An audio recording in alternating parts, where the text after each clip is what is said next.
नमस्कार।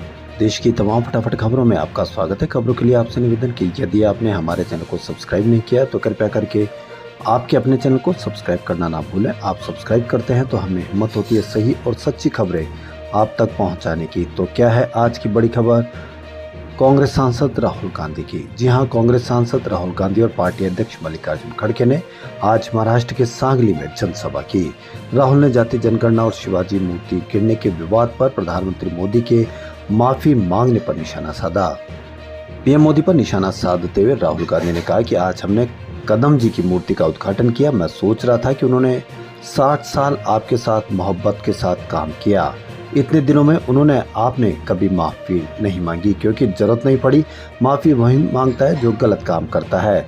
उन्होंने आगे कहा कि कुछ दिन पहले शिवाजी महाराज की मूर्ति बनाई गई। मैंने अखबार में पढ़ा कि प्रधानमंत्री कहा है कि मैं शिवाजी महाराज से माफी मांगता हूँ।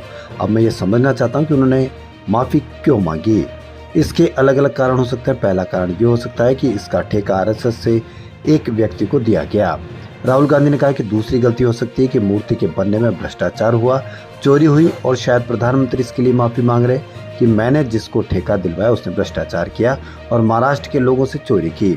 तीसरा कारण हो सकता है कि आपने शिवाजी की याद में मूर्ति बनाई और इतना भी नहीं ध्यान दिया कि वो मूर्ति खड़ी रहे। चुनावी राज्य झारखंड में अब आरोप प्रत्यारोप का दौर शुरू हो गया। सत्ताधारी जेएमएम भी विपक्ष को लगातार निशाने पर लिए हुए हैं। इसी कड़ी में मुख्यमंत्री हेमंत सोरेन ने गुरुवार को आज गुमला जिला मुख्यालय में आपकी सरकार आपके द्वार कार्यक्रम के दौरान जनसभा को संबोधित करते हुए भारतीय जनता पार्टी और केंद्र की सरकार पर जोरदार हमला बोला। उन्होंने कहा कि अगर जनता उन्हें नहीं चुनती है तो यह विधायक खरीदो, मंत्री खरीदो, ईडी सीबीआई से धमकी दिलवाओ, छापे पड़वाओ, जेल भिजवाओ का खेल शुरू कर देते हैं। लोकतंत्र में जनता सरकार चुनती है, लेकिन उन्हें आपसे मतलब नहीं। अगर आपने किसी और की सरकार बनाई तो ये सरकार ही खरीद लेते हैं। ये लोग हमारे पीछे भी 2 साल से पड़े, हमारे विधायकों के पीछे पड़े हैं, लेकिन हम लोग पैसे पर नहीं बिकते। हेमंत सोरेन ने भाजपा पर आदिवासी विरोधी होने का आरोप मढ़ते हुए कहा, इन लोगों ने बड़े बड़े ऊंचे पदों पर बैठकर सदियों से पूरे देश में आदिवासी पिछड़ों का शोषण किया है। अब जब हम मंत्री बन रहे, मुख्यमंत्री बन रहे तो इनके पेट में दर्द हो रहा है। हमको 4 साल से चैन से बैठने नहीं दिया। हरियाणा के कैबिनेट मंत्री चौधरी रणजीत सिंह चौटाला ने कैबिनेट मंत्री से इस्तीफा दे दिया। रानिया विधानसभा से भाजपा द्वारा टिकट नहीं देने से रणजीत सिंह चौटाला खफा हो गए थे। वहीं बीजेपी नेता आदित्य चौटाला ने चेयरमैन पद से इस्तीफा दे दिया। एचएससीएम बोर्ड के चेयरमैन की जिम्मेदारी आदित्य चौटाला के पास थी। हरियाणा के कैबिनेट मंत्री चौधरी रणजीत सिंह चौटाला का नाम भी लिस्ट से गायब था। बीजेपी की पहली लिस्ट से अपना नाम गायब देखने के बाद रणजीत सिंह चौटाला ने अपने समर्थकों की एक बैठक बुलाई थी। बीजेपी की पहली लिस्ट से कई बड़े नाम गायब है। इस लिस्ट में पूर्व कैबिनेट मंत्री कविता जैन का टिकट कटने से नाराज पदाधिकारियों ने इस्तीफा देना शुरू कर दिया है।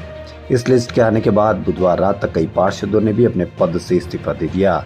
इन पदाधिकारियों ने वीडियो जारी कर अपने इस्तीफे का ऐलान किया। अपना टिकट कटने से कविता जैन इतनी आहत हुई कि वह रो पड़ी। दिल्ली शराब नीति केस में गुरुवार को अरविंद केजरीवाल की जमानत याचिका पर सुप्रीम कोर्ट ने फैसला सुरक्षित रख लिया। सुप्रीम कोर्ट ने फैसला सुरक्षित रखने से पहले केजरीवाल और सीबीआई का पक्ष सुना। अदालत में वकील ने कहा कि केजरीवाल को इसलिए गिरफ्तार किया गया ताकि वह जेल से बाहर ना आ सके, जबकि जमानत नियम और जेल अपवाद है। मनीष सिसोदिया को जमानत देते वक्त कोर्ट ने यही कहा था। सीबीआई ने दलील दी कि केजरीवाल को जमानत के लिए पहले ट्रायल कोर्ट जाना चाहिए, सीधी सुप्रीम कोर्ट नहीं आना चाहिए। अगर उन्हें जमानत मिली तो हाई कोर्ट को निराशा होगी। केजरीवाल की जमानत और सीबीआई की गिरफ्तारी के खिलाफ याचिका पर जस्टिस सूर्यकांत और जस्टिस उज्जवल भुइया की बेंच सुनवाई कर रही। केजरीवाल का पक्ष वरिष्ठ वकील अभिषेक मनु सिंह भी रख रहे हैं, जबकि सीबीआई को additional solicitor general SV Raju represent कर रहे हैं।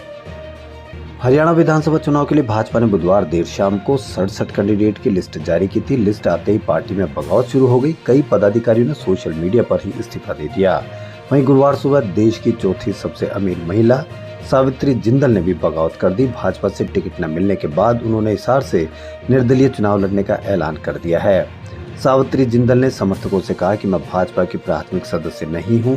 मैं चुनाव न लड़ने के बारे में बोलने के लिए दिल्ली से वापस आई थी, लेकिन आपका प्यार और विश्वास देखकर मैं चुनाव लड़ूंगी। सावित्री मशहूर उद्योगपति और कुरुक्षेत्र से भाजपा सांसद नवीन जिंदल की मां है। हिसार सीट पर उनका मुकाबला भाजपा के मंत्री डॉक्टर कमल गुप्ता से होगा। तो खबरों में फिलहाल इतना ही। यदि आपको हमारा चैनल पसंद आए तो लाइक, सब्सक्राइब और शेयर अवश्य करें। धन्यवाद।